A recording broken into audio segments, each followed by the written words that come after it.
ફૂલ ગુલાબી ઠંડીની શરૂઆત થઈ ચૂકી છે અને બજારમાં લીલા શાકભાજીની આવક થઈ રહી છે। ખાસ કરીને એવા શાકભાજી કે જે સ્વાસ્થ્યવર્ધક હોય, દાખલા તરીકે મેથી, પાલક, ફૂલગોબી, વટાણા જેવી જે શાકભાજી છે એ શાકભાજીની આવક અત્યારે થઈ રહી છે।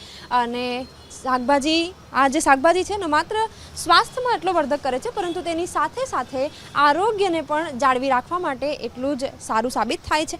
દેશી ટામેટાની વાત હોય કે પછી જુદી જુદી જે શાકભાજી છે એની આવક અત્યારે બજારમાં પ્રાપ્ત થઈ રહી છે। પરંતુ મહત્વની વાત એ છે કે ક્યાંક ગૃહિણીઓ એવી અપેક્ષા રાખી રહી છે કે શાકભાજીના ભાવમાં ક્યાંક ઘટાડો થાય। બહાર આગળ ખેડૂતોને તો ઘણું સસ્તામાં હોય છે, પણ અહીંયા આવતા આવતા વચ્ચે ઘણા લોકો આવે છે, એના લીધે થોડો ભાવ વધી જાય છે। અને સ્પેશિયલી ડુંગળી અને લસણ જે લોકો પ્રિફર કરતા હોય છે શિયાળામાં વધારે ખાવાનું, એના ભાવ અચાનકથી વધી જતા હોય છે ઓલવેઝ।